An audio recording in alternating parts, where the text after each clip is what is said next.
Assalamu alaikum, chers frères et sœurs. Le peuple maudit de Israël. Une phrase qui semble résonner avec un mystère profond, une notion qui pourrait dérouter ou susciter la curiosité. Pourquoi parler de malédiction, alors que l'histoire d'Israël est généralement associée à celle d'un peuple élu par Dieu? Pourtant, au fil des siècles, des textes anciens aux événements historiques récents, l'idée que le peuple d'Israël aurait pu être maudit a traversé les cultures, les religions et les esprits.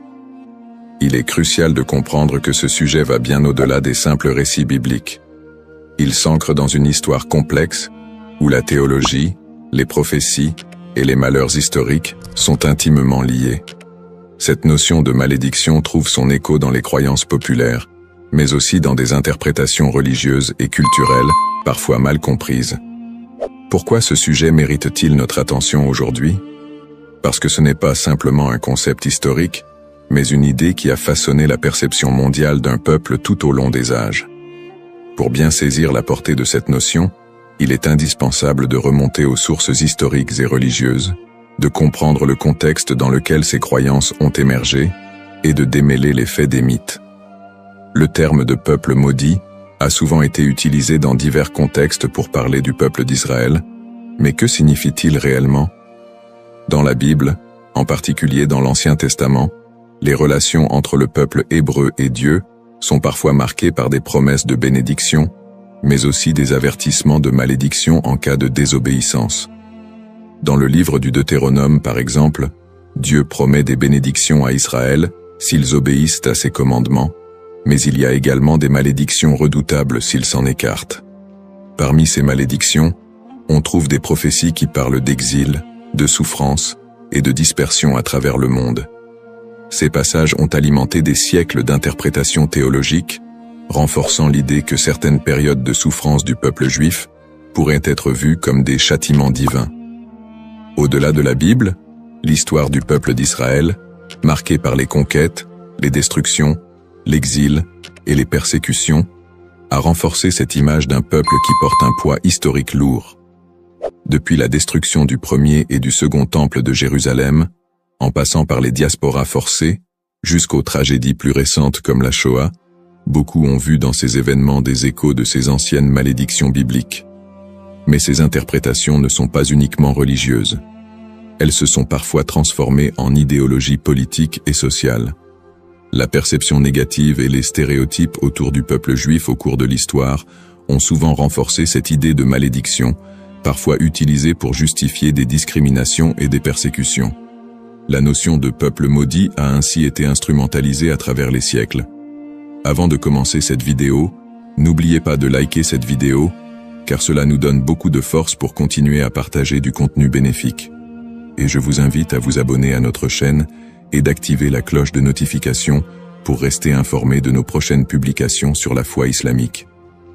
Merci et bonne vidéo. L'objectif de cette vidéo est d'analyser et de comprendre cette idée complexe et souvent mal interprétée de peuple maudit. Quelles en sont les racines historiques, religieuses et sociales? Comment a-t-elle évolué au fil du temps et pourquoi est-elle encore parfois utilisée pour expliquer des événements tragiques dans l'histoire du peuple juif?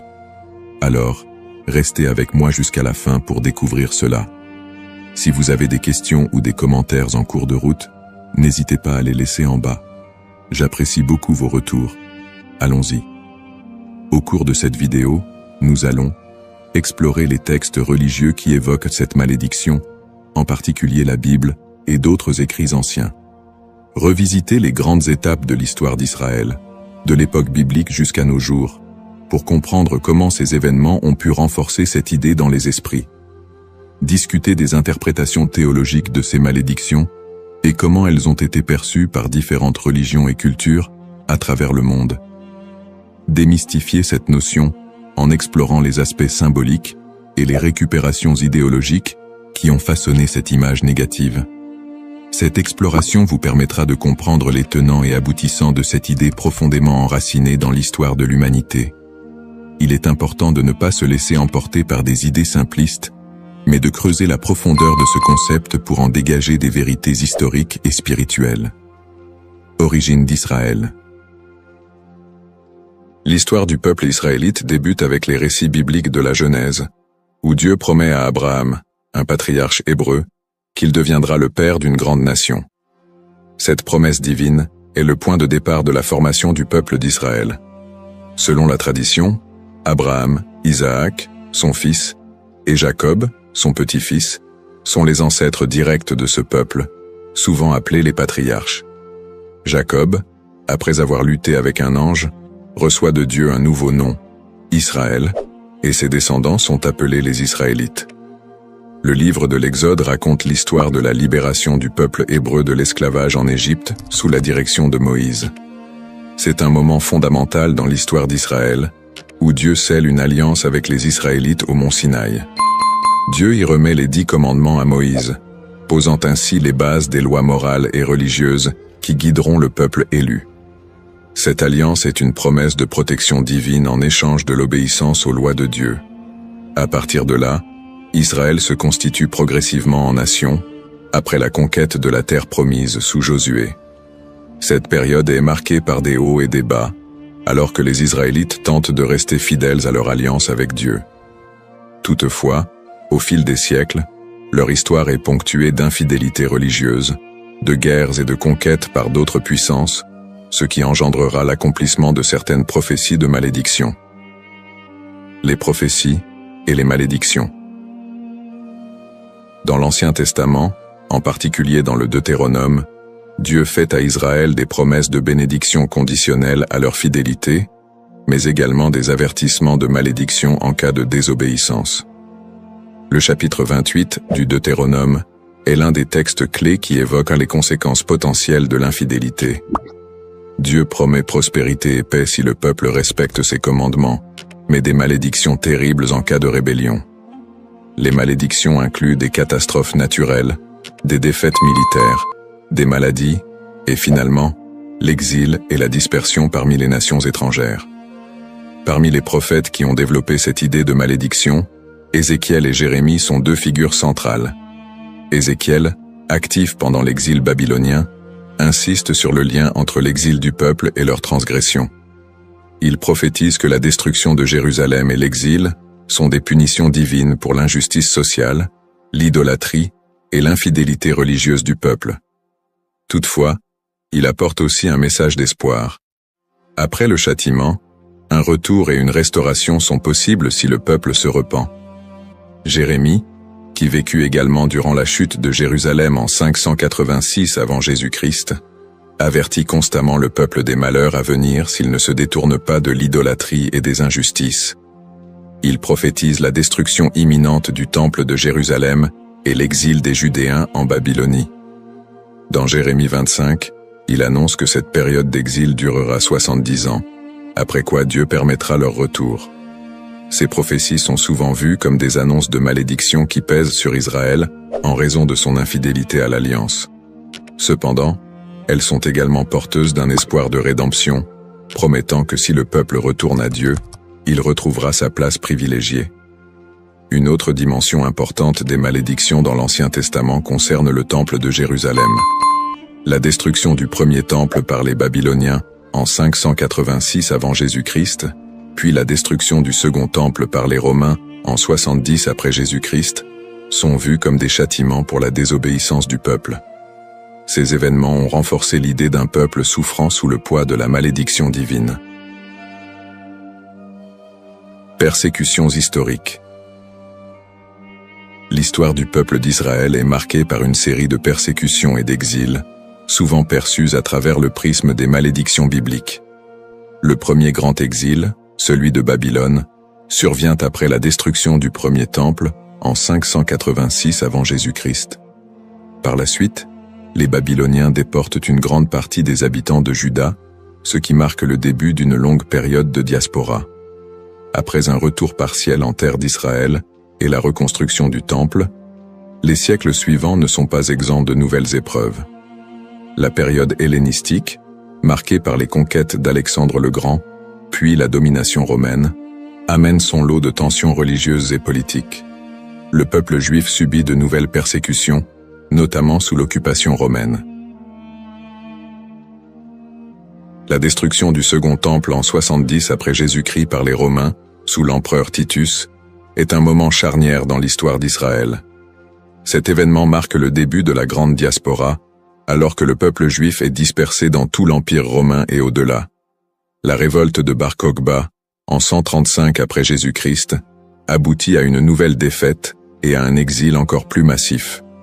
À partir de ce moment, les Juifs deviennent un peuple sans terre, vivant en exil, souvent en minorité, et subissant de nombreuses discriminations et persécutions. Durant le Moyen-Âge, en Europe et dans le monde islamique, les Juifs font souvent l'objet de suspicions, de discriminations légales, et parfois de pogroms violents.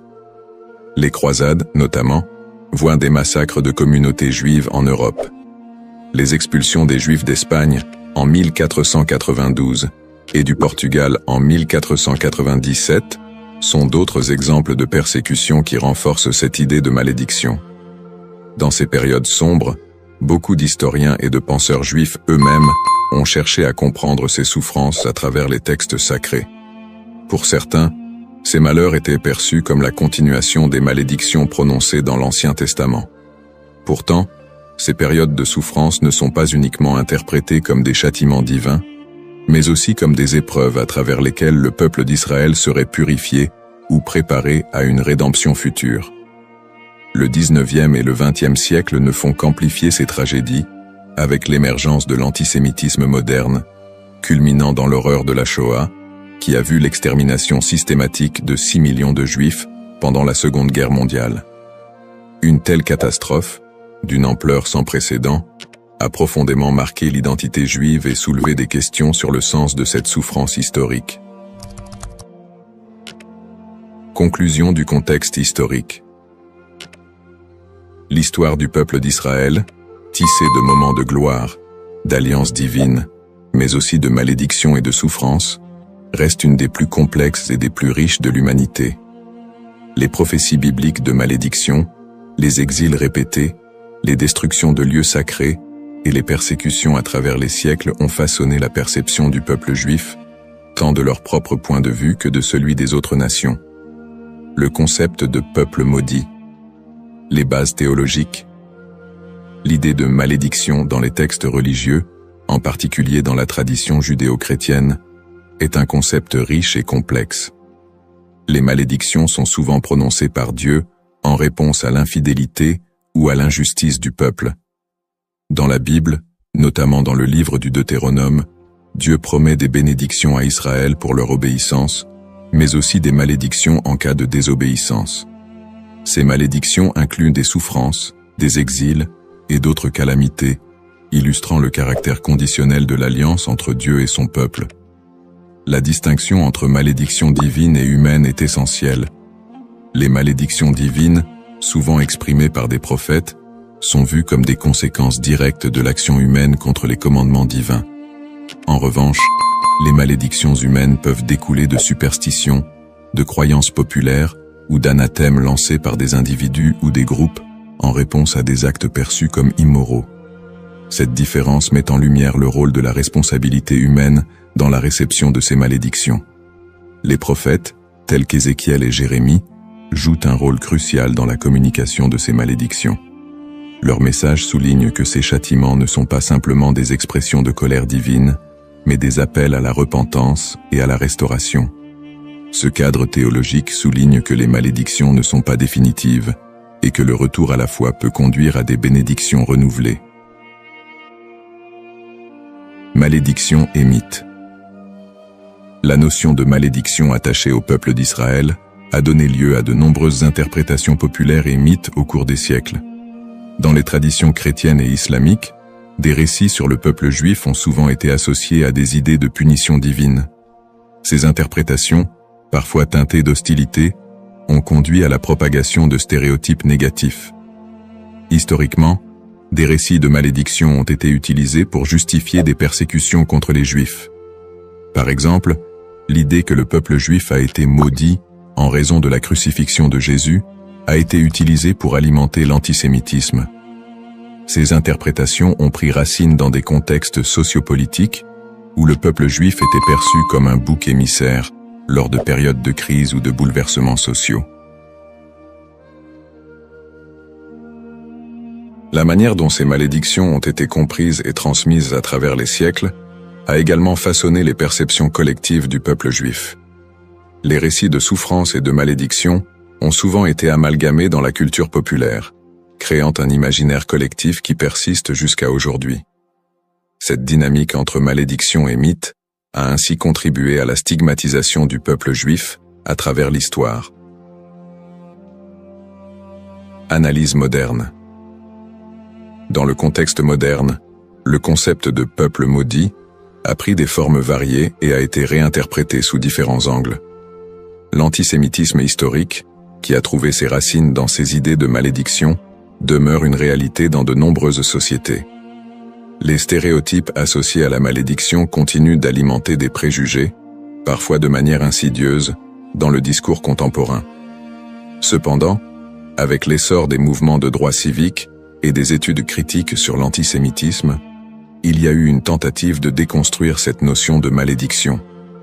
Des intellectuels et des théologiens contemporains cherchent à recontextualiser les récits bibliques en mettant en avant le message de rédemption et de justice qui les sous-tend. L'idée que les souffrances du peuple juif sont uniquement le résultat de la malédiction divine est de plus en plus contestée, au profit d'une approche qui valorise la résilience et l'identité culturelle du peuple juif.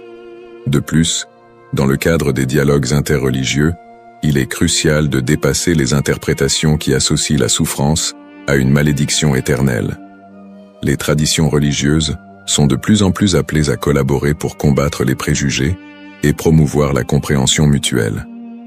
Dans ce contexte, le concept de malédiction est réévalué, non pas comme une fatalité, mais comme une occasion de réflexion sur les injustices sociales et historiques.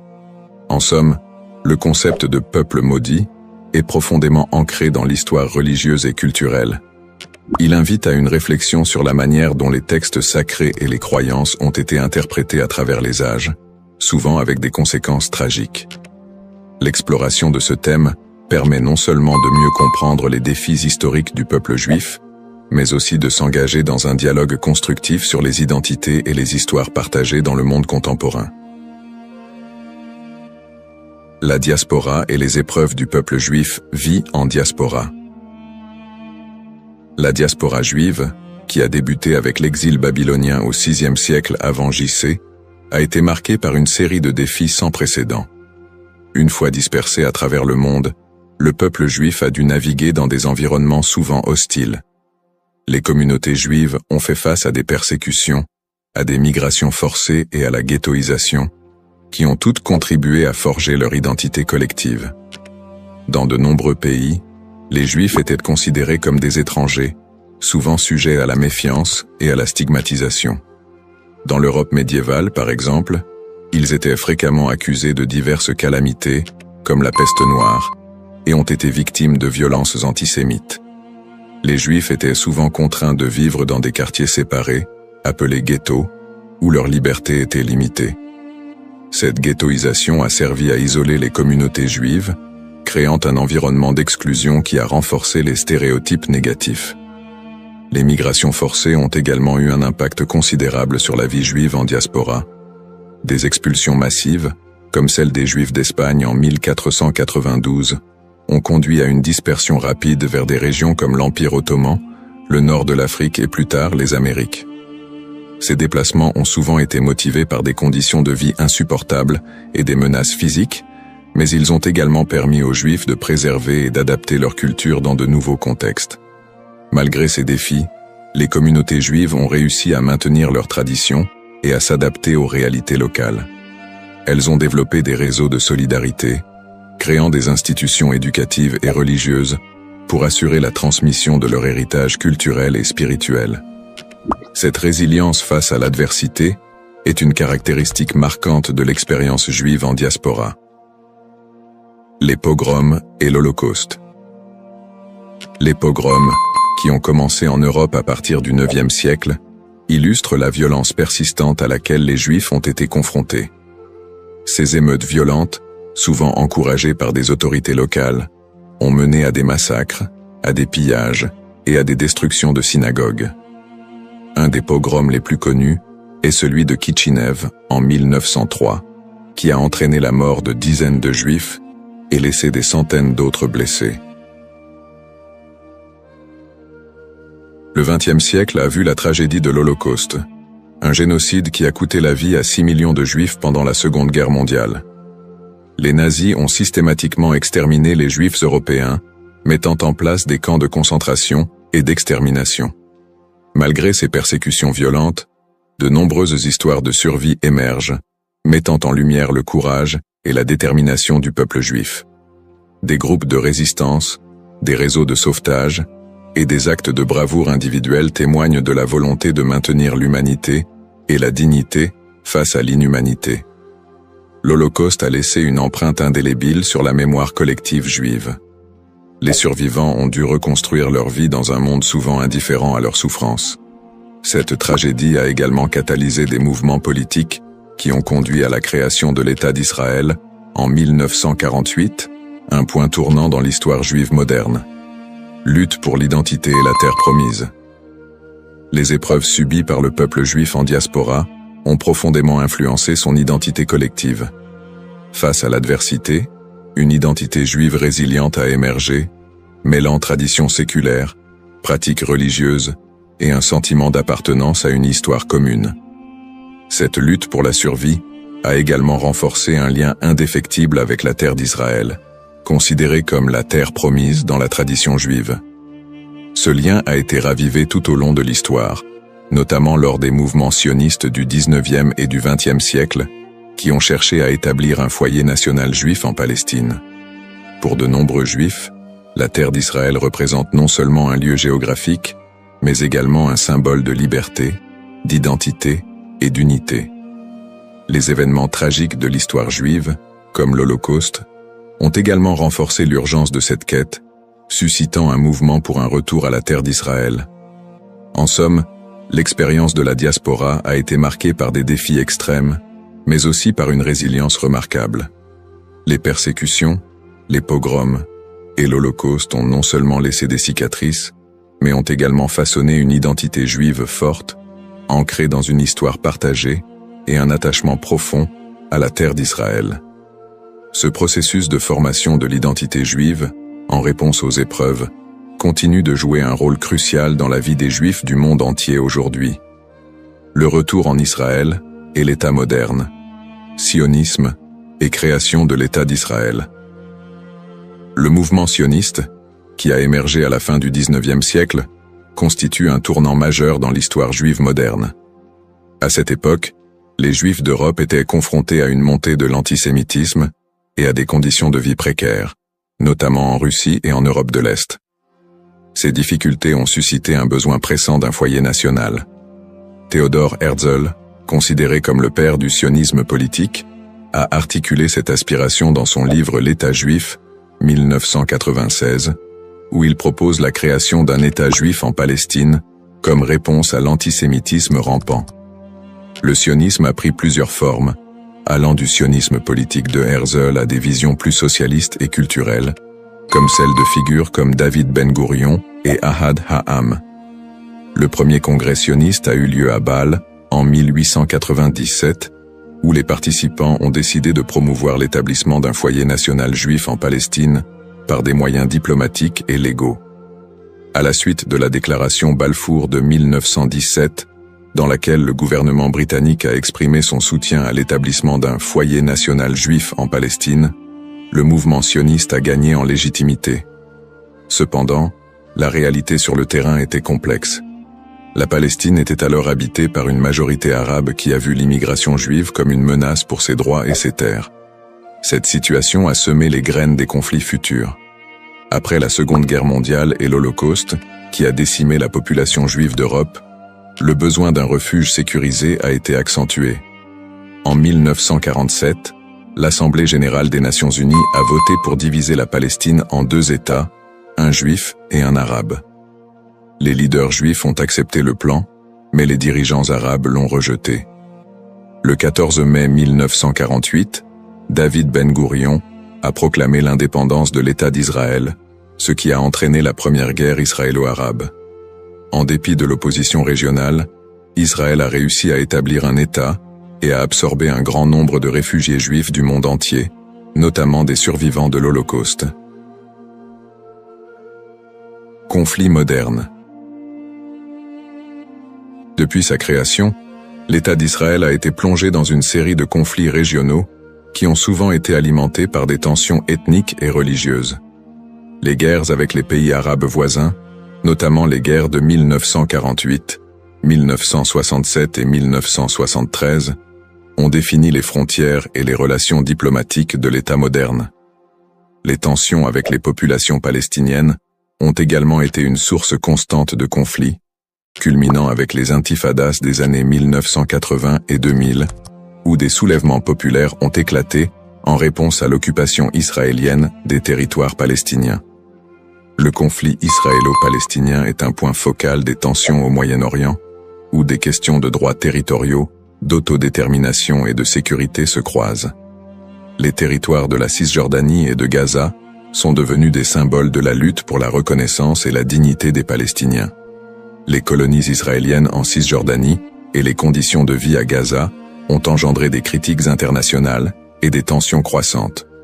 Sur le plan religieux, les sites sacrés tels que Jérusalem revêtent une signification particulière pour les Juifs, les chrétiens et les musulmans, exacerbant les conflits.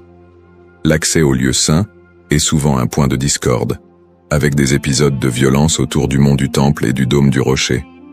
Peut-on encore parler d'un peuple maudit aujourd'hui? La question de savoir si l'on peut encore parler d'un peuple maudit aujourd'hui mérite d'être examinée sous différents angles.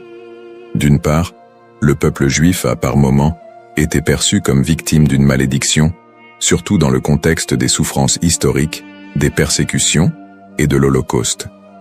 Cette perception s'est parfois traduite par des stéréotypes négatifs et un antisémitisme durable qui persistent encore dans certaines sociétés contemporaines. D'autre part, l'idée de peuple maudit ne rend pas pleinement compte de la résilience, de l'innovation et des contributions culturelles des Juifs à la société mondiale. Après des siècles de persécution, les Juifs ont réussi à établir un État souverain, à revitaliser leur culture et à jouer un rôle significatif dans divers domaines tels que la science, l'art et la politique. Cette renaissance culturelle et nationale contredit l'idée d'une malédiction éternelle. Aujourd'hui, beaucoup de Juifs se définissent non pas par leurs souffrances passées, mais par leur identité culturelle et leur engagement envers des valeurs de justice, de paix et de coexistence. L'État d'Israël, bien qu'encore confronté à des défis internes et externes, est un symbole de survie et de détermination pour de nombreux Juifs dans le monde. Ainsi, plutôt que de voir le peuple juif à travers le prisme d'une malédiction, il est plus approprié de reconnaître la complexité de son histoire, marquée par des luttes et des triomphes, et d'appréhender la diaspora juive comme une histoire d'espoir, de résilience et de quête d'identité. Dans cette exploration du thème du peuple maudit d'Israël, nous avons retracé l'histoire complexe des Juifs, de leurs origines dans l'Antiquité à leur établissement moderne en tant qu'État souverain. Nous avons examiné le contexte historique et religieux, en soulignant les épreuves de la diaspora, les persécutions et les tragédies comme les pogroms et l'Holocauste. En analysant le concept de malédiction, nous avons également vu comment il a été utilisé pour justifier des stéréotypes et des violences à l'encontre des Juifs au fil des siècles. Nous avons ensuite discuté du mouvement sioniste qui a mené à la création de l'État d'Israël en 1948, ainsi que des conflits régionaux qui en ont découlé, notamment avec les populations palestiniennes. Ces tensions, alimentées par des enjeux historiques, ethniques et religieux, continuent de façonner la réalité actuelle du pays. En réfléchissant à l'évolution du terme « maudit », il est crucial de reconnaître qu'il a souvent été employé de manière péjorative pour désigner le peuple juif et justifier des injustices. Cependant, au fil du temps, cette notion a été déconstruite. De nos jours, parler de peuple maudit ne rend plus compte de la diversité et de la résilience des communautés juives. Au contraire, il est essentiel de voir le peuple juif comme porteur d'une riche culture, d'une identité dynamique et d'une volonté indéfectible de vivre et de prospérer, malgré les défis historiques. Pour conclure, j'invite chacun d'entre vous à approfondir ce sujet fascinant et complexe. Prenez le temps d'explorer les multiples facettes de l'histoire juive, d'écouter des voix variées et de réévaluer vos propres perceptions sur le peuple juif et son héritage. En favorisant la compréhension et l'empathie, nous pouvons tous contribuer à un dialogue constructif qui transcende les stéréotypes et promeut la paix et la coexistence. Le parcours historique du peuple juif est une leçon pour tous sur la résilience, l'identité et la quête de justice. Assalamu alaikum wa rahmatullahi wa barakatuh, chers frères et sœurs. Bienvenue sur notre chaîne, Parole d'Allah. Aujourd'hui, nous plongeons dans l'un des moments les plus spirituels de l'année, le mois de Ramadan. Ce mois béni, où les portes du paradis s'ouvrent et celles de l'enfer se ferment, est un moment de purification de l'âme et de rapprochement avec notre Créateur. Le Ramadan est une période durant laquelle notre lien avec Allah se renforce par la prière, le jeûne et surtout l'invocation, doua. Chaque prière et chaque doua prononcée en ce mois possède une force et une bénédiction particulières. Dans cette vidéo, nous allons explorer un doua spécifique, puissant et significatif que vous pouvez réciter pendant ce mois sacré. Nous verrons comment cette invocation peut transformer nos vies et nous rapprocher davantage de la miséricorde d'Allah. Avant de commencer cette vidéo, n'oubliez pas de liker cette vidéo, car cela nous donne beaucoup de force pour continuer à partager du contenu bénéfique. Et je vous invite à vous abonner à notre chaîne et d'activer la cloche de notification pour rester informé de nos prochaines publications sur la foi islamique. Partagez-la avec vos proches et laissez un commentaire pour me dire ce que vous en pensez. Merci et bonne vidéo. L'importance du doua dans le mois de Ramadan. Le mois de Ramadan est une période inégalée dans l'année où Allah accorde une miséricorde et une bénédiction infinie à ceux qui s'y consacrent pleinement. Parmi les plus grandes bénédictions de ce mois figure l'importance du doua. En effet, le prophète Muhammad, paix et bénédiction sur lui, a dit « Il y a 3 personnes dont l'invocation n'est jamais rejetée. Celui qui jeûne jusqu'à ce qu'il rompe son jeûne, le juste dirigeant, et celui qui fait doua pour son frère en son absence. » Tirmidhi. Ce hadith montre clairement que pendant le Ramadan, les invocations sont particulièrement efficaces et puissantes. Le mois de Ramadan est un moment unique où les portes du ciel sont largement ouvertes et où Allah écoute plus attentivement les prières de ses serviteurs. C'est un mois de pardon et de miséricorde, une occasion en or pour demander à Allah ce que l'on désire, que ce soit la purification de l'âme, la guérison ou la bénédiction dans nos vies. Le prophète Muhammad, paix et bénédiction sur lui, nous a également enseigné que, quand le Ramadan commence, les portes du paradis s'ouvrent, les portes de l'enfer se ferment et les démons sont enchaînés. Sahih al-Bukhari. Cela témoigne de l'atmosphère spirituelle particulièrement propice pour faire des douas pendant ce mois. Le mois de Ramadan est aussi l'occasion de vivre des événements spirituels d'une importance capitale, notamment la nuit du destin, Laylat al-Qadr. Cette nuit, qui se trouve dans les 10 derniers jours de Ramadan, est mieux que 1000 mois. Le Coran dit « La nuit du destin est meilleure que 1000 mois ». Sourate al-Qadr, 97, 3. Pendant cette nuit, les anges descendent sur la terre et les prières sont exaucées. C'est donc le moment idéal pour faire des douas, car Allah, dans sa grandeur et sa miséricorde infinie, accorde une attention toute particulière à ses serviteurs en cette période. C'est un mois où chaque prière devient une opportunité d'obtenir des bénédictions et des réponses divines.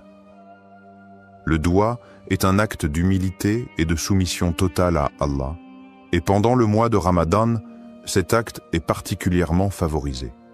Nous devons saisir cette occasion pour purifier nos cœurs, solliciter le pardon d'Allah et demander des bénédictions pour nous-mêmes, nos proches, et même pour l'ensemble de la communauté musulmane. Le doua du Ramadan, signification et puissance. Le doua est un acte de soumission et de demande auprès d'Allah, et pendant le mois de Ramadan, cet acte prend une dimension particulière. Le mois de Ramadan est une période de purification spirituelle où chaque prière et chaque invocation est une occasion d'obtenir la miséricorde divine. Dans ce contexte, certains douas ont une puissance et une signification profonde, et parmi ceux-ci, il existe un doua spécifique recommandé pour ce mois béni. Le doua pour la rédemption et le pardon. Le doua pour la rédemption et le pardon. Un des douas les plus recommandés pendant le mois de Ramadan est le doua pour demander le pardon et la miséricorde d'Allah. Il s'agit de l'invocation suivante, souvent récitée durant ce mois sacré. Allahumma innaka afu, tuhibbul afu, fa'af anni. Allahumma innaka afuun tuhibbu al-afwa, fa'fu anni. Ô Allah, tu es pardonnant, tu aimes le pardon, alors pardonne-moi. Hadith rapporté par Al-Tirmidhi. Ce doua est une invocation très puissante et profonde. Elle est recommandée de manière spéciale durant les dernières nuits de Ramadan, notamment durant la nuit du destin, Laylat al-Qadr, lorsque les bénédictions et les bénédictions divines sont multipliées. Le doua exprime l'humilité et le besoin absolu de la miséricorde d'Allah. Signification des mots et impact spirituel. Chaque mot de ce doua est riche en signification et en implications spirituelles. Voici une explication détaillée de ces éléments clés. Allahumma innaka. Ce mot commence l'invocation par le nom d'Allah, une manière de se rappeler qu'Allah est celui vers qui toute demande doit être adressée. Ce début marque le recueillement, le respect et l'humilité devant Allah. Afuwun. Cela fait référence à la qualité divine d'Allah qui est pardonnant. Ce mot indique une forme de pardon bienveillant, plus que simplement accorder le pardon. Allah, dans sa grande miséricorde, ne se contente pas de pardonner les péchés, mais il efface leurs traces et les conséquences. C'est ce pardon purifiant qui est demandé ici. Tuhibbu al-afwa. Cette phrase signifie que tu aimes le pardon. Cela nous rappelle que le pardon est une qualité précieuse dans l'islam. Et Allah non seulement pardonne, mais il aime pardonner à ses serviteurs qui se repentent sincèrement. Il est la source de tout pardon et aime purifier ceux qui se tournent vers lui avec un cœur sincère. Fa'fu anni. Ici, on demande directement à Allah de pardonner nos fautes. Le mot fa'fu est plus que le simple pardon. Il implique l'effacement total des péchés et des erreurs, une grâce qui est renouvelée chaque jour pendant le mois de Ramadan. Cette invocation, d'une simplicité apparente, est profondément spirituelle. Elle illustre parfaitement l'âme du Ramadan, qui est un mois de purification, de repentance et de réconciliation avec Allah. Le doua fait appel à la miséricorde d'Allah, à sa volonté de pardonner et à sa bienveillance infinie. Il invite les croyants à se tourner vers Allah avec une foi totale, en reconnaissant leurs faiblesses et en demandant une purification divine. Connexion à la miséricorde divine. Le mois de Ramadan est le mois où la miséricorde divine atteint son paroxysme. En demandant pardon, le croyant ne fait pas qu'accepter la rédemption de ses péchés, mais aussi il s'engage dans un processus de purification de l'âme. Allah nous enseigne dans le Coran que sa miséricorde couvre toutes choses, et cette miséricorde est particulièrement active pendant le mois de Ramadan. Le prophète Muhammad, paix et bénédiction sur lui, a dit « Celui qui jeûne pendant le mois de Ramadan avec foi et espérant la récompense d'Allah, ses péchés passés lui seront pardonnés. » Sahih al-Bukhari. Le doua pour le pardon est une clé pour accéder à cette miséricorde. Ce mois de Ramadan est, pour chaque musulman, une occasion de se libérer des chaînes de ses péchés, de se purifier et de se rapprocher de la clémence infinie d'Allah. La répétition de ce doua crée une connexion constante avec la miséricorde divine et rappelle aux croyants qu'Allah est toujours prêt à pardonner ceux qui reviennent vers lui avec sincérité. Bénédictions liées à l'écoute de ce doua. Les bénédictions de ce doua sont innombrables. Lorsque nous récitons cette invocation, nous sollicitons le pardon d'Allah et en retour, Allah nous accorde plusieurs bénédictions spirituelles. le pardon des péchés. Comme mentionné précédemment, réciter ce doua avec foi et sincérité efface nos péchés, même les plus grands. La purification du cœur, la miséricorde divine, demandée dans cette invocation, purifie le cœur du croyant, enlevant l'orgueil, la colère et la rancune. La proximité d'Allah. En demandant pardon à Allah, nous établissons un lien plus intime avec lui. Le doua nous rappelle que nous sommes toujours dépendants de sa miséricorde et que notre relation avec lui est celle d'un serviteur humble. Les bénédictions dans la vie. Le pardon d'Allah pendant le Ramadan se traduit également par des bénédictions dans notre vie quotidienne. Ces bénédictions peuvent se manifester sous forme de paix intérieure, de prospérité spirituelle et matérielle, et d'un sentiment général de bien-être. En conclusion, le doua du Ramadan est une clé spirituelle puissante qui ouvre les portes de la miséricorde d'Allah et nous permet de vivre ce mois sacré dans une pureté renouvelée.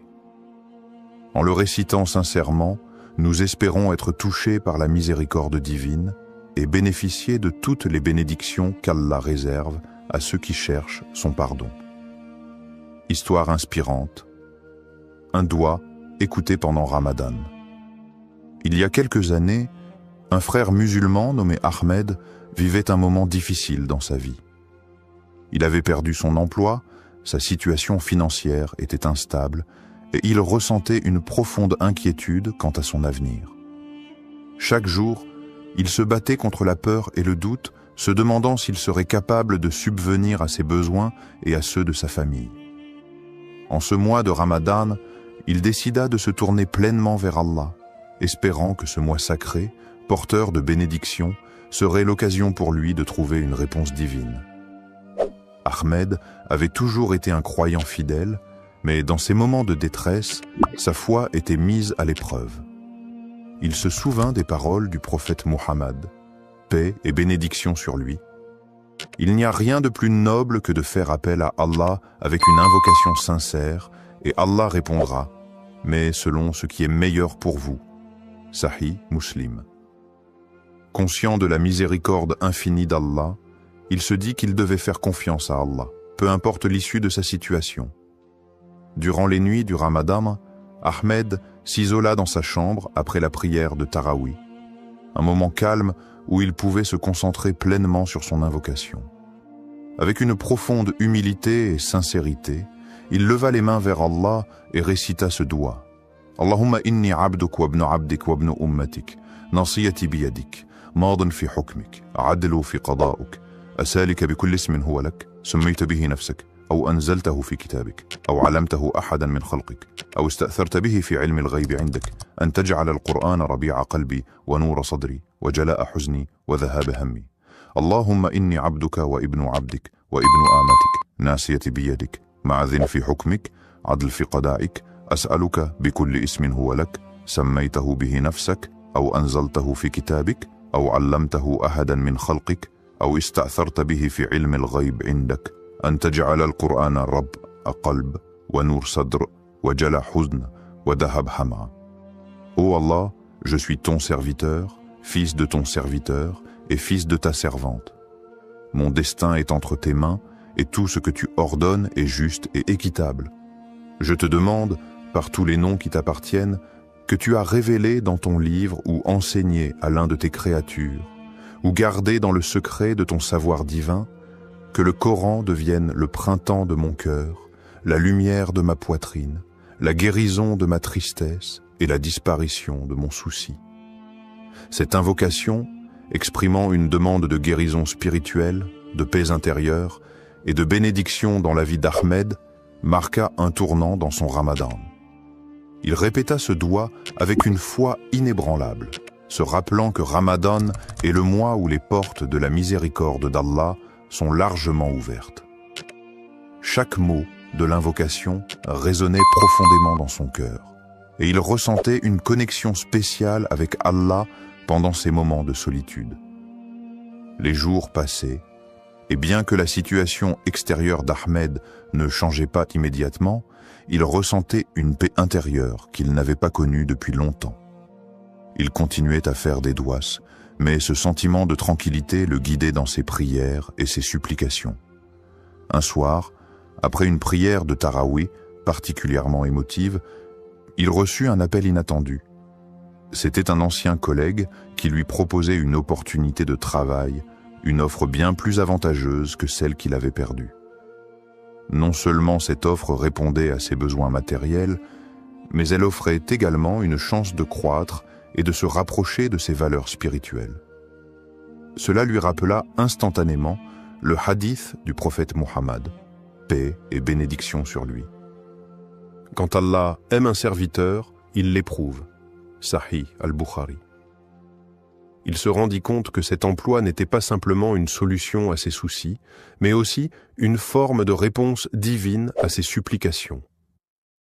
Au-delà de l'aspect matériel, Ahmed ressentait dans son cœur une profonde gratitude envers Allah. Il se rappela que, bien que sa demande n'ait pas été exaucée immédiatement dans la forme qu'il avait anticipée, la réponse de Dieu était parfaite. Allah avait agi selon ce qui était le meilleur pour lui, non seulement en lui offrant une réponse à ses besoins, mais aussi en renforçant sa foi, en lui enseignant la patience et en lui montrant que la miséricorde divine se manifeste de manière subtile et inouïe. Cette expérience marqua un tournant spirituel dans la vie d'Ahmed. Il comprit que chaque doua, même si la réponse n'est pas immédiate ou n'est pas conforme à nos attentes, est écoutée par Allah. Parfois, la réponse vient sous une forme différente de ce que nous imaginons, mais elle est toujours en accord avec ce qui est le mieux pour nous. Ce Ramadan, il apprit à se remettre complètement entre les mains d'Allah, à faire confiance à son plan, et à voir chaque épreuve comme une occasion d'approfondir sa foi. L'histoire d'Ahmed nous rappelle que chaque doua, pendant Ramadan, est un acte de foi, une forme de soumission à Allah. Parfois, les bénédictions ne sont pas visibles tout de suite, mais elles sont toujours présentes, enveloppées dans la sagesse et la miséricorde d'Allah. Les conditions du doua acceptées, ce qu'Allah attend de nous dans le mois béni de Ramadan et tout au long de l'année, les invocations, douas, sont une occasion précieuse pour les croyants de se rapprocher d'Allah et de solliciter ses bénédictions. Toutefois, pour que notre doua soit accepté, il y a des conditions que nous devons remplir, des comportements que nous devons adopter. Allah, dans sa miséricorde infinie, répond à nos prières, mais cette réponse dépend souvent de la sincérité de notre cœur et de notre engagement envers lui. Première, la sincérité dans la prière et la pureté d'intention. La première condition pour qu'un doua soit accepté est la sincérité du cœur. Lorsque nous élevons nos mains en supplication, nous devons nous assurer que notre demande vient d'un cœur pur, exempt de toute hypocrisie. Le prophète Muhammad, paix et bénédiction sur lui, a dit « Lorsque vous invoquez Allah, invoquez-le avec un cœur pur. » Sunan at-Tirmidhi. Il est crucial que notre intention soit claire et que nous ne cherchions pas à obtenir des bénéfices mondains par nos prières, mais bien à chercher le plaisir d'Allah. Cette sincérité dans la prière renforce notre relation avec Allah, car c'est un acte d'adoration qui doit être fait uniquement pour lui. 2. Le rôle du tawakkul, la confiance en Allah, et la persévérance dans les invocations. Une autre condition essentielle pour que nos doua soient acceptés est le tawakkul, c'est-à-dire la confiance totale en Allah après avoir fait tous les efforts nécessaires. Il est important de se rappeler que, même si nous faisons des supplications, cela ne signifie pas que la réponse viendra instantanément ou selon nos attentes. Le tawakkul nous enseigne que nous devons faire confiance à la sagesse divine d'Allah, sachant qu'il sait ce qui est le mieux pour nous, même lorsque nous ne comprenons pas immédiatement le sens de sa réponse.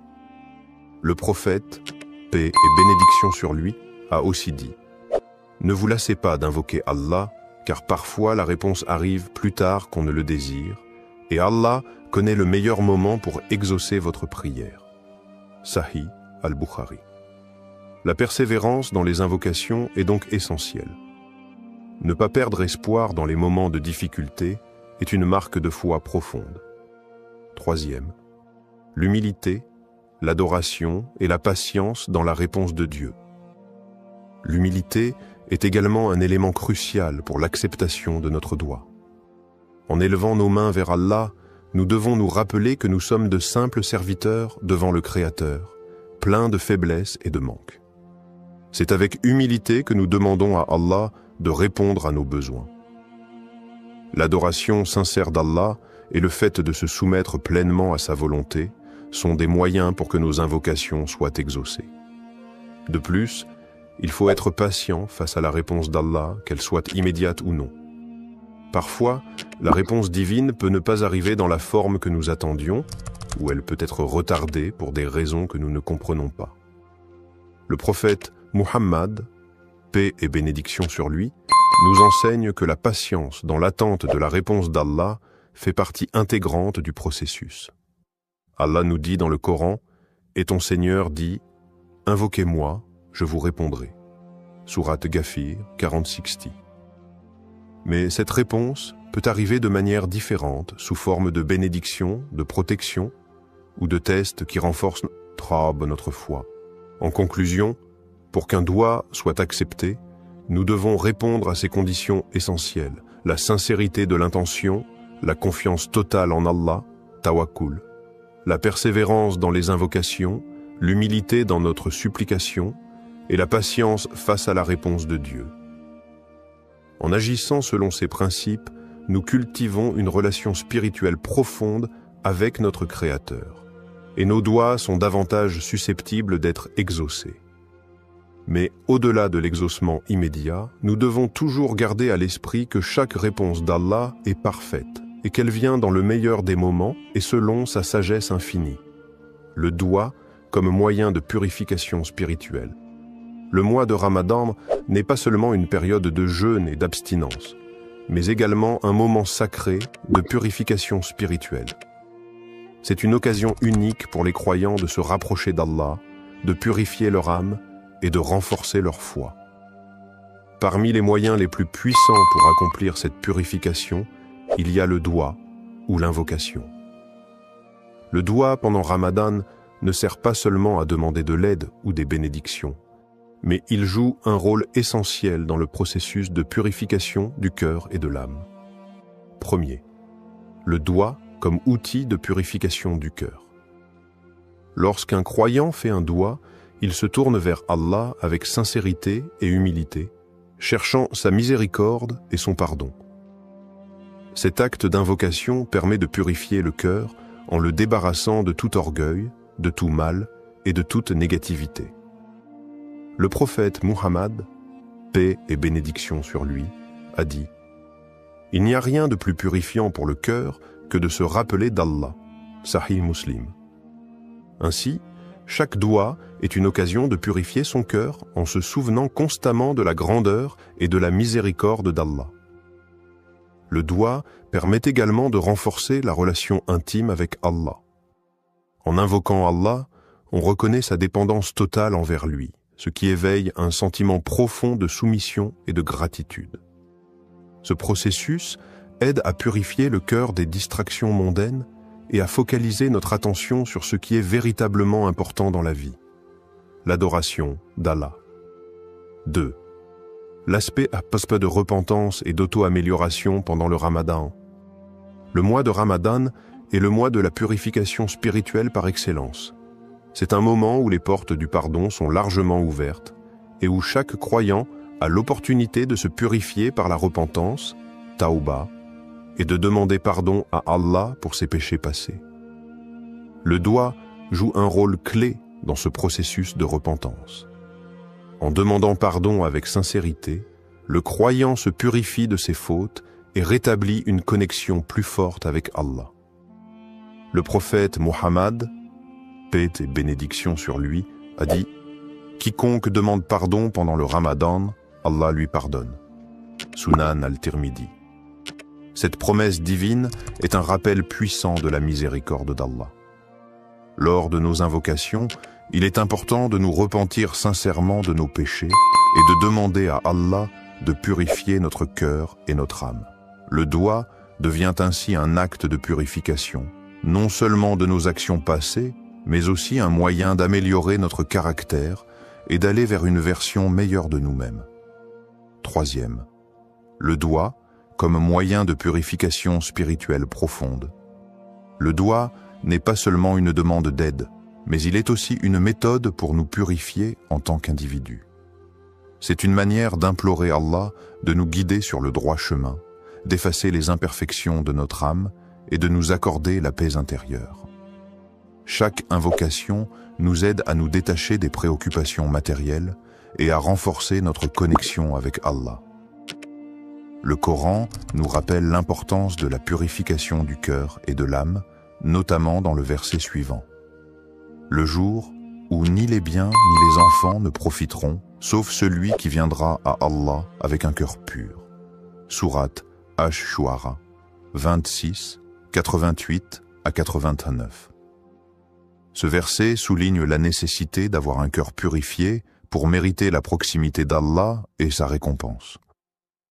C'est dans le doua que le croyant trouve un moyen puissant de purifier son âme et de se préparer pour l'au-delà. Quatrième, la purification par l'humilité et la sincérité. Un autre aspect du doua pendant Ramadan est l'humilité qu'il induit. En levant les mains vers Allah et en lui demandant ce dont nous avons besoin, nous reconnaissons notre faiblesse et notre dépendance totale envers lui. Cette humilité est un moyen puissant de purifier notre cœur, car elle nous libère de l'orgueil et du sentiment d'autosuffisance qui peut parfois entraver notre spiritualité. Le prophète, paix et bénédiction sur lui, a dit « Celui qui est humble pour Allah, Allah l'élèvera. » Sahih Muslim. En étant sincères et humbles dans notre invocation, nous permettons à Allah de purifier notre cœur et de nous élever spirituellement. Le doigt devient ainsi une forme d'adoration en soi, un acte de soumission à Allah qui nettoie l'âme et éveille une conscience spirituelle plus profonde. C'est à travers cette pratique régulière que nous pouvons espérer purifier nos intentions, notre cœur, et nous rapprocher davantage de notre Créateur. Conclusion, le doigt, pendant le mois de Ramadan, n'est pas simplement un acte de demande, mais une forme de purification spirituelle qui nous aide à nettoyer notre cœur, à nous repentir et à nous améliorer spirituellement. En nous tournant vers Allah avec sincérité, humilité et foi, nous pouvons purifier nos âmes des péchés et des distractions du monde. Le mois de Ramadan, avec ses bénédictions et sa miséricorde infinie, est l'occasion idéale pour accomplir cette purification, se rapprocher d'Allah et renforcer notre engagement à mener une vie pure, pleine de foi et de dévotion. L'écoute du doigt et l'acceptation de la volonté d'Allah.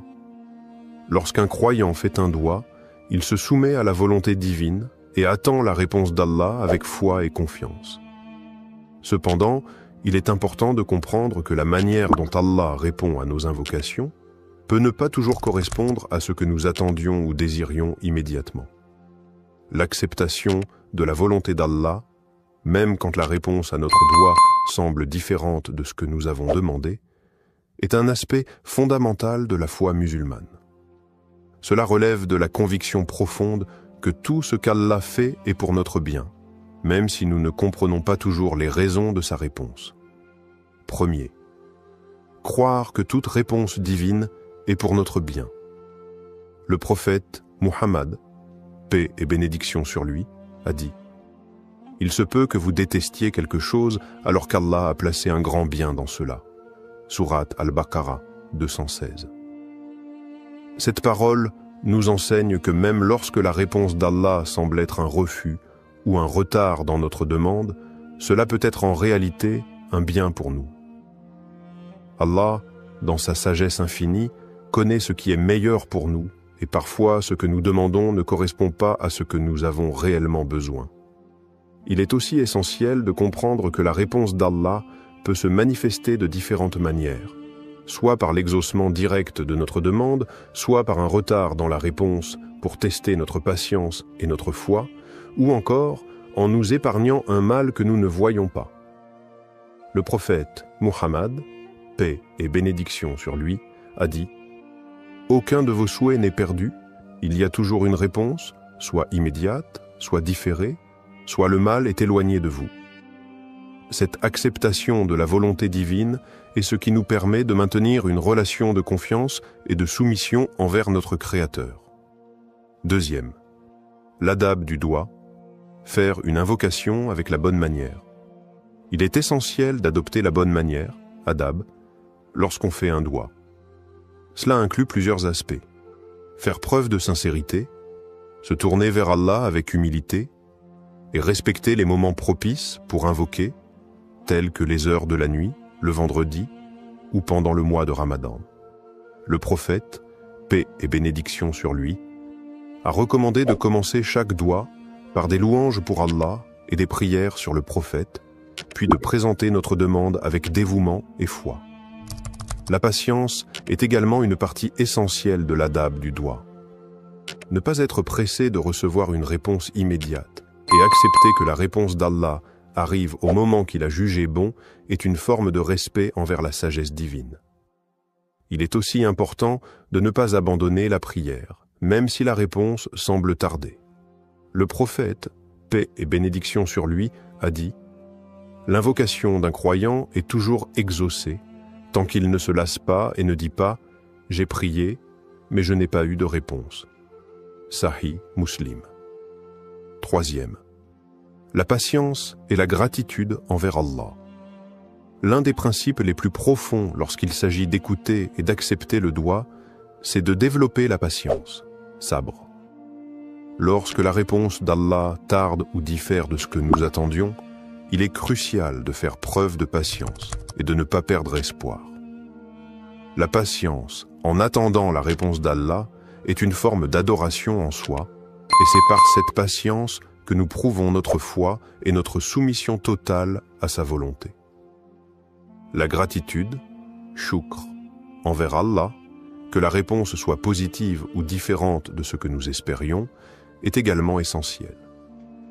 Remercier Allah pour toutes les bénédictions, même celles que nous ne comprenons pas immédiatement, nous aide à renforcer notre foi et à accepter la réponse divine avec un cœur apaisé. Le Coran nous rappelle « Et lorsque ton Seigneur t'a proclamé, appelez-moi, je vous répondrai. » Sourate Ghafir 40-60. Même si la réponse semble différer, cette promesse est un gage de l'écoute constante d'Allah et la patience dans l'attente devient une source de purification spirituelle. Conclusion. Le doigt est un moyen puissant de se rapprocher d'Allah, mais il exige également une profonde acceptation de la volonté divine. Croire que chaque réponse d'Allah, qu'elle soit immédiate ou non, et pour notre bien, est fondamentale dans notre pratique. L'adab du doigt et l'importance de la patience et de la gratitude envers Allah nous aident à renforcer notre relation avec lui et à accepter sa sagesse infinie dans nos vies. Dans tout ce que nous demandons, il est crucial de nous rappeler qu'Allah nous accorde ce que nous désirons ou non, sa sagesse et sa miséricorde sont infiniment plus grandes que nos souhaits et nos attentes. Comment intégrer ce doigt dans ta vie quotidienne pendant Ramadan? Le mois de Ramadan est un moment privilégié pour se rapprocher d'Allah, purifier son âme et renforcer sa foi. L'intégration du doigt dans notre routine quotidienne pendant ce mois sacré peut transformer notre expérience spirituelle. Voici quelques conseils pratiques pour faire de ce doigt une partie intégrante de ta vie de croyant tout au long de Ramadan. Premier, répétez le doigt pendant les prières obligatoires, salat. Les prières quotidiennes, salat, sont l'occasion idéale pour inclure ce doigt dans ton rituel spirituel. Après chaque prière obligatoire, prends un moment pour réciter le doigt en le répétant avec sincérité. Cela te permettra de renforcer ta connexion avec Allah à travers une prière structurée, tout en ayant l'opportunité de méditer sur chaque mot du doigt. Le mois de Ramadan, avec ses moments de tranquillité et de concentration spirituelle, est une période où tes prières peuvent être plus profondes et plus significatives. Ne limite pas ce doigt à des moments précis. Chaque salat est une occasion de répéter cet appel à la miséricorde divine. Plus tu répètes le doigt avec dévotion, plus tu t'imprègnes de ses significations profondes. 2. Intégrer le doigt dans tes moments de recueillement. Outre les prières obligatoires, les moments de recueillement tels que le tahajjud, prière de la nuit, le duha, prière du matin, ou même la période du fajr, avant l'aube, sont des occasions parfaites pour formuler ce doigt. Pendant ces moments de tranquillité, où l'esprit est plus apaisé, tu peux te concentrer pleinement sur les paroles que tu prononces et les émotions qu'elles suscitent. Ces moments de solitude avec Allah permettent de formuler des invocations sincères et réfléchies. Pendant Ramadan, profite de ces instants pour faire du doigt une pratique régulière et utilise chaque prière pour renforcer ton lien avec Allah. Le doigt pendant le tahajjud, en particulier, est une supplication qui est souvent exaucée, car ce moment est un des plus propices pour obtenir la miséricorde divine. 3. Méditer sur les significations profondes du doigt. Il est important de ne pas simplement réciter le doigt mécaniquement, mais de méditer sur les mots et leur signification. Lorsque tu récites ce doigt, prends le temps de réfléchir sur chaque phrase. Quel impact spirituel a chaque mot? Comment cela résonne-t-il avec ta situation personnelle, tes luttes, tes espoirs et tes désirs spirituels? Par exemple, en méditant sur les mots de demande de pardon et de miséricorde, tu peux comprendre combien ces qualités d'Allah sont immenses et comment elles affectent ta vie quotidienne. Chaque phrase de ce doigt peut être une opportunité d'introspection. L'important est de ne pas se contenter de la répétition, mais de vivre chaque mot avec une intention claire, ouverte à la guidance d'Allah. 4. Utiliser des moments de transition dans la journée pour répéter le doigt. Au-delà des prières formelles, utilise les moments de transition de ta journée pour intégrer ce doigt. Cela peut être pendant le temps que tu passes à la maison entre les prières, ou même lorsque tu fais des tâches quotidiennes. Par exemple, pendant que tu prépares le repas pour le suhour ou l'iftar, profite de ces instants pour répéter ce doigt dans ton cœur. Ces petites invocations pendant les activités quotidiennes peuvent renforcer ta présence spirituelle et te rappeler la bénédiction du mois de Ramadan. 5. Implique la famille et les proches dans l'invocation. Ramadan est aussi un mois de partage et de renouveau spirituel en famille et en communauté. Encourage ta famille, tes amis ou tes proches à faire le doigt ensemble. Lorsque vous êtes réunis pour l'iftar ou pour une prière en groupe, intégrez le doigt dans ce moment collectif. Cela peut renforcer l'effet spirituel du doigt, non seulement pour toi, mais aussi pour ceux qui t'entourent. Conclusion. Le mois de Ramadan offre une occasion en or pour renforcer notre relation avec Allah, et intégrer ce doigt dans ta routine quotidienne est une manière puissante de vivre pleinement ce mois sacré. Que ce soit pendant les prières formelles, les moments de recueillement personnel, ou même dans les petites actions de la vie quotidienne, chaque instant est une opportunité de se rapprocher d'Allah. En méditant sur les significations du doigt et en l'intégrant à toutes les facettes de ta vie, tu t'ouvres à la miséricorde d'Allah et tu renforces ta foi, faisant de ce mois un moment véritablement transformateur. Conclusion et appel à l'action. Le mois de Ramadan est une opportunité unique de se rapprocher d'Allah, de purifier notre cœur et de renforcer notre foi. Le doigt que nous avons exploré aujourd'hui est un moyen puissant d'attirer la miséricorde divine et de recevoir les bénédictions qu'Allah nous accorde généreusement pendant ce mois sacré. Je t'encourage à inclure ce doigt dans ta vie quotidienne pendant Ramadan, à le réciter avec sincérité et concentration, et à méditer sur ses significations profondes. Fais de ce doigt une partie intégrante de tes prières et de tes moments de recueillement. Que ce mois sacré soit une occasion de purification et de renouvellement spirituel. Si cette vidéo t'a inspiré, partage-la avec tes proches, ta famille et tes amis. Invite-les à intégrer ce doigt dans leur vie aussi, pour que nous puissions tous bénéficier de la miséricorde infinie d'Allah. N'oublie pas que, même lorsque nous ne voyons pas immédiatement les résultats, Allah est toujours proche de nous et sa réponse est toujours pour notre bien. Pendant ce mois béni, confie-toi à Allah, persévère dans tes invocations et sois assuré que sa miséricorde englobe tout. Que cette période de Ramadan soit remplie de lumière, de paix et de bénédiction pour toi et tes proches.